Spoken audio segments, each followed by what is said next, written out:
This is Creating Conversations by Colby Olson. A little bit about me. My family is Mark and Lisa, my sister Lexi, and some of my future plans are to go to Mitchell Tech for precision agriculture. Some activities I was in football, basketball, track, Grace Lutheran Youth Group, and also 2 year all school media art. Some of my hobbies snowmobiling, hunting, sports, hang out with friends. Um, my advisor, Corey Monerick, he was my coach. He helped me a lot with my research paper and also made sure wasn't procrastinating and always staying on task with it. My mentor, Don Olson, she has a shop down in Vermilion, which is called the Four Winds Woodcraft. She is really good with anything with wood. She makes a bunch of canoes and stuff like that. She's really good with all that stuff, and she helped me a bunch. A little bit of overview. It was a live edge wood table. I also did a epoxy pour in the middle with laser engraving and then also woodworking. I had a total of 23 hours and then a total of $800 in the project. Some of the process, I first started off, of course, with buying the wood at Southeast Rough Sawn Lumber over in Lenox. And then pretty much putting together a schedule, working through my busy schedule and also through my mentor's busy schedule of helping me out. Then we came to a quick decision of that the wood that we bought wasn't wide enough for the legs or the base, so we had to go back and get even more wood to make sure it fit. Then we went and planed all boards, which you can see in that picture.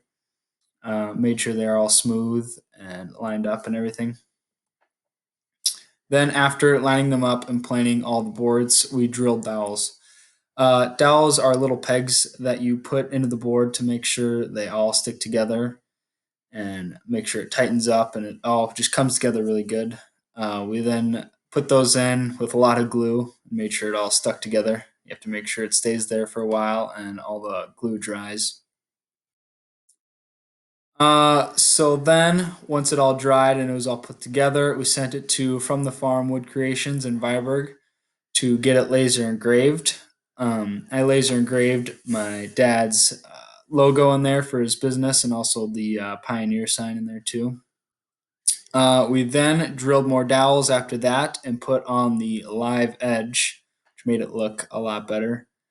We then also put some resin on the letters and in the Pioneer and in the corn there, so it wouldn't ruin the wood when we poured the epoxy in. Wouldn't go and ruin the wood like that. After that, we mixed the epoxy and then obviously poured it. And then we poured some yellow epoxy into the corn piece also. Then also we had to use a heat gun and heat up all the epoxy to make that color pop and get all the bubbles out and make sure it all levels out pretty good. After that, I had to sand a bunch. I sanded the sides and the edges and everything, and of course the top. We had to go through multiple grits of sandpaper, stuff like that. After that, we put some caulk around the table to hold the bar top epoxy in. You go around with a caulk gun and put caulk all around the sides, so make sure the epoxy doesn't run off the sides and ruin the edge of the table. We then poured the bar top epoxy across the top, which made the colors pop even more and makes it look really good. And then hopefully that caulk stayed and the epoxy didn't run off the sides. After that, we had to sand again after the epoxy was on to make sure the epoxy sticks in there really good. Then we put another coat of epoxy on top, just kind of a little layer to make sure it has that shine to it. We let it dry and then drilled and installed some carriage bolts to the legs, which makes it pop really good. My learning stretch, learning about wood, I didn't really know a lot about it and stuff like that. I really wanted to learn more about it. And of course, all of the new tools, which is crazy, all the new tools that you have to learn for the whole project. Learning how to install dowels. I had no clue what dowels even were, so that was a good learning stretch for me. Learning how to mix and pour epoxy was really cool You always see it in the videos, and it's always really cool to do. And then learning how to put on the bar top epoxy, which is really cool too, to put across the top and make it kind of stick out a little bit, make that shine. Some problems I encountered, like I said before, the base was too wide, so we had to get more wood, which was a little bit of a problem. Of course, we had to measure that out and make sure everything was correct. Dowels breaking while putting them in the sides. It was really hard because they're just little pieces of wood, so it'd be really hard to put them together. And then with all the glue, you have to work really quick, and they break, and it was just a whole ordeal. And then the epoxy colors. The first epoxy color I got was the wrong color that we wanted. So luckily, my mentor Dawn had more epoxy colors, darker green, so it made sure that kind of pioneer green a little bit, which made it pop a lot. And then my research paper, my thesis statement was Pioneer is the premier upbringing of growing seed corn in the Midwest. I talked about the pioneer upbringing and, of course, hybrid breeding.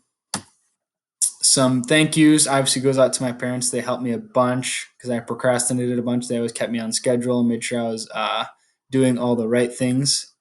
My mentor, huge thank you to. I could not have done it without her, Dawn Olson. She helped me with literally everything and made sure I was on track all the time and had the right things going on.